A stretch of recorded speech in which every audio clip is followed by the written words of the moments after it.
ইকবালকে বিধায়ক বানানোর দৃঢ় প্রত্যয় সুপ্রা কান্দির সভায় 2011 সালে তৃণমূল কংগ্রেসের ঘাসফুল প্রতীক নিয়ে ভোটে দাঁড়িয়েছিলেন ইকবাল হোসেন। সেই সময় দাঁড়িয়েছিলেন ইকবাল হোসেন 24,000 ভোট পেয়ে সিদ্দিক আহমেদের কাছে পরাস্ত হয়েছিলেন। তবুও দক্ষিণ করিমগঞ্জের মানুষের সঙ্গ ছাড়েননি, মানুষের সুখে দুঃখে পাশে রয়েছেন এখনো। তাই আগামী 26-এর বিধানসভা নির্বাচনে ইকবাল হোসেনকে বিধায়ক করার সময়ের দাবি আজ অর্থাৎ বৃহস্পতিবার সুপ্রাকান্দিতে অনুষ্ঠিত এক সভায় এভাবেই মতামত ব্যক্ত করেন বিভিন্ন বক্তারা। লামা বাহাদুর হায়ার সেকেন্ডারি স্কুলের অধ্যক্ষ নজরুল ইসলামের পৌরোহিত্যে অনুষ্ঠিত সভায় প্রত্যেক বক্তা তাদের ভাষণে ইকবাল হোসেনের সমাজ সেবামূলক কাজের উদাহরণ টেনে তাকে আগামীর বিধায়ক বানানোর অঙ্গীকার করেন। নিজামুদ্দিন খসরুল হক, আইনজীবী আব্দুস সালাম, পাথারকান্দির সাব্বির আহমেদ, আঞ্চলিক পঞ্চায়েত সদস্য নুমান উদ্দিন প্রমুখ বক্তারা ইকবাল হোসেনকে কেন বিধায়ক করা উচিত এর পক্ষে কিছু যুক্তি তুলে ধরেন। এদিন সভায় বিস্তর আলোচনার পর ইকবাল হোসেনকে মুখ্য উপদেষ্টা করে একটি সংস্থা গঠন করা হয়। সংস্থার নাম রাখা হয় দক্ষিণ করিমগঞ্জ উন্নয়ন পরিষদ। ইন্সপায়ার অ্যান্ড এম্পাওয়ার ফাউন্ডেশনের তত্ত্বাবধানে এই সংস্থা পরিচালিত হবে। 105 সদস্য বিশিষ্ট এই সংস্থা এখন থেকেই দক্ষিণ করিমগঞ্জের প্রতিটা গ্রাম পঞ্চায়েত এলাকায় সমাজ সেবামূলক কাজ করবে। সভা শেষে এক সাংবাদিক সম্মেলন ডেকে ইকবাল হোসেন বলেন, মানুষের কাজ করার জন্য চাই ইতিবাচক মানসিকতা। তিনি 2011 সালে কোনো চক্রান্তে পরাস্ত হয়েছিলেন, আজ সেটাও খুলে জানান।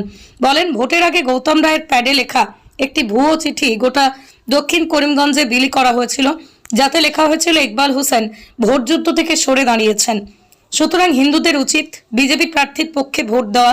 ইকবাল বলেন, ভোটের সময় এমন অনেক অপপ্রচার বা গুজব ছড়ায়। তিনি জনতার রায়কে মাথা পেতে নিয়েছিলেন, কিন্তু দক্ষিণ করিমগঞ্জ ছাড়েননি। তিনি ছেলে SCS অফিসার হয়েছেন। দক্ষিণ করিমগঞ্জ সহ গোটা বরাক উপত্যকায় প্রতিভাবান ছেলে মেয়ের অভাব নেই।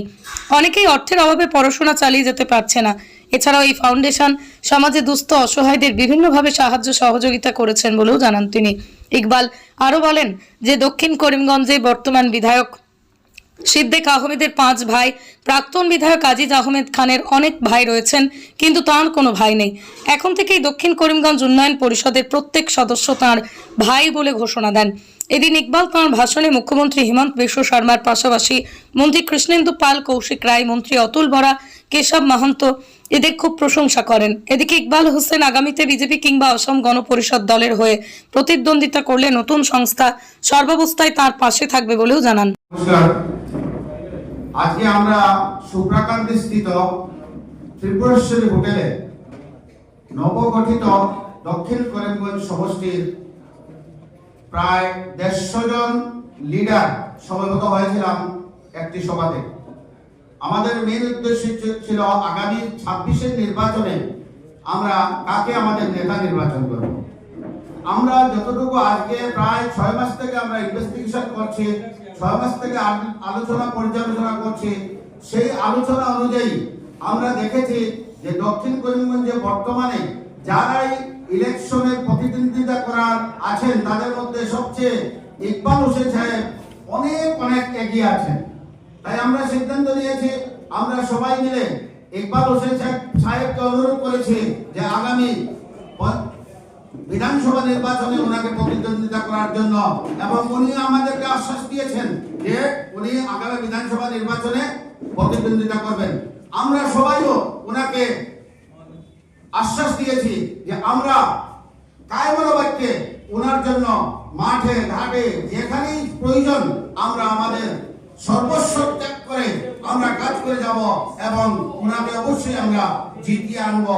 কারণ আমাদের গুয়াহাটি স্থিত আমাদের আসাম সরকারের যে মন্ত্রীগণ আছেন সবার আশীর্বাদ আছে ইকবাল ভাইয়ের উপর। আমরা গুয়াহাটিতে গিয়ে আমাদের বিজয় সাজরিকা মহাশয়, কৃষ্ণেন্দু পাল মহাশয়, কেশব মহন্ত মহাশয়, কৌশিক রায় মহাশয়, অতুল বরা মহাশয়, এভাবে অনেকজন মন্ত্রীর সঙ্গে আমরা সাক্ষাৎ করেছি। MP আমাদের কৃপানাথ মালা মহাশয়ের সঙ্গে সাক্ষাৎ করেছি। আর সেই সাক্ষাৎ থেকে আমরা যেটা বুঝতে পেরেছি যে সবারই একটি সফট দৃষ্টিকোণ ইকবাল হোসেনের প্রতি আছে। যদিও বিজেপি থেকে টিকিট না দেওয়া হয়, AGP থেকে টিকিট দেওয়া হবে, আর আমরা আশাবাদী, আমরা কমসে কম সিংহভাগ আশাবাদী যে AGP থেকে যদি টিকিট পান তাহলে ইকবাল হোসেন সাহেব টিকিট পাবেন। আমরা দক্ষিণ করিমগঞ্জের হিন্দু, মুসলমান, বৌদ্ধ, খ্রিস্টান যত ধর্মের মানুষ আমরা আছি, সবাই আমরা এক হয়ে এক বাক্যে আমরা এই দক্ষিণ করিমগঞ্জের আসনটি ইকবাল হোসেন সাহেবের মাধ্যমে ওনাকে জিতিয়ে দিয়ে আমাদের মাননীয় মুখ্যমন্ত্রী শ্রী হেমন্ত বিশ্ব শর্মা মহাশয়কে আমরা এই দক্ষিণ করিমগঞ্জ আসনটি আমরা উপহার দিতে চাই। আর আমরা বিশ্বাস করি আমাদের সঙ্গে সব মানুষই আমাদের সঙ্গে আছেন, আর আমরা জিতবো এই বিশ্বাস থেকে আমি আমার বক্তব্য শেষ করছি। দাদা,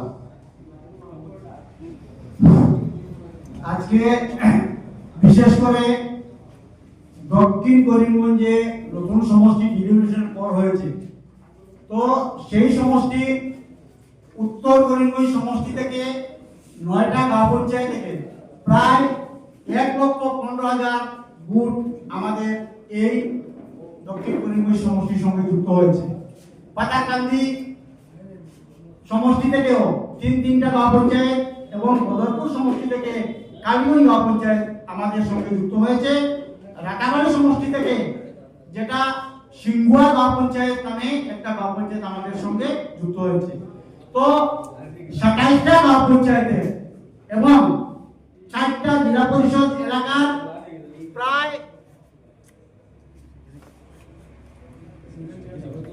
প্রায় 105 জন নেতৃত্ব আজকে আমাকে এখানে ডেকেছেন। ডাকার পর একটা সিদ্ধান্ত হয়েছে যে 2024 সালে ভারতীয় জনতা পার্টির দল বিজেপি আমাকে এবারে, আমি আশাবাদী যে বিজেপি দল এবারে আমাকে প্রার্থী করবে। যদিও এজিপির সঙ্গে আমাদের দলের অ্যালায়েন্স আছে, তো জনগণের মতকে উপেক্ষা করে আমি জনগণের সিদ্ধান্তের ঊর্ধ্বে নয়, তো সেই হিসাবে আমি কথা দিয়েছি বিজেপি হোক এজিপি হোক যে দলটাকে দল আমাকে প্রার্থী করবে আমি জনগণের সেই কথা রক্ষার্থে আমি প্রার্থী হব। এবং আজকে যারা এখানে উপস্থিত ছিলেন সবাই কথা দিয়েছেন যে যেহেতু আমি ইকবাল হোসেন, আমার কোনো ভাই নেই, আমি একা, প্রাক্তন বিধায়ক আজিজ আহমেদ খান সাহেবের 7-8 জন ভাই আছেন, আমাদের বর্তমান বিধায়ক সিদ্দিক আহমেদ সাহেবেরও অনেক ভাই আছেন, আমার নেই। তো আজকে এখানে যারা 105 জন প্রতিনিধি ছিলেন সবাই আমাকে কথা দিয়েছেন যে আমার ভাই হিসাবে ওনারা আমার সঙ্গে কাজ করবেন, এবং আমিও আজকে প্রতিনিধি দিয়েছি, আমিও 105 জনের সঙ্গে আমিও একজন ভাই। আমরা সবাই মিলে একটা এনজিও প্রতিষ্ঠা করে এনজিওর মাধ্যমে আমরা সমস্ত দক্ষিণ করিমগঞ্জের জেলা পরিষদ জিবি ভিত্তিক কমিটি ওয়ার্ড কমিটি গঠন করে 2024-এর বিধানসভা নির্বাচনের প্রস্তুতি আমরা আজ থেকে শুরু করব। আজকে আপনারা এখানে যারা প্রেসের বাইরে আছেন সবাইকে আজকে এখানে আসার জন্য ধন্যবাদ জানাচ্ছি। আজকে যারা প্রতিনিধি এখানে সবাইকে ধন্যবাদ জানাচ্ছি। আজকে যারা উত্তর করিমগঞ্জে বিগত দিনে 3বার কমলাপদ প্রকাশিত মহাশয়কে বিধায়ক বানিয়েছে, যারা নেতৃত্ব দিয়েছিলেন প্রত্যেক নেতৃবৃন্দকে ধন্যবাদ জানাচ্ছি। পাটাকান্দি থেকে যে সমস্ত প্রতিনিধি বাইরে আছেন তাদেরকেও ধন্যবাদ জানাচ্ছি। বদরপুর থেকে যে সমস্ত প্রতিনিধি বাইরে আছেন ওদেরকেও ধন্যবাদ জানাচ্ছি। আটনগর এলাকা থেকে দক্ষিণ করিমগঞ্জের সঙ্গে যুক্ত যে সমস্ত এলাকার প্রতি সবাইকে ধন্যবাদ জানিয়ে আমার বক্তব্য শেষ করছি। আপনার এনজিওটার নাম? আমাদের এনজিওর যে নাম দেওয়া আছে দক্ষিণ করিমগঞ্জ উন্নয়ন পরিষদ।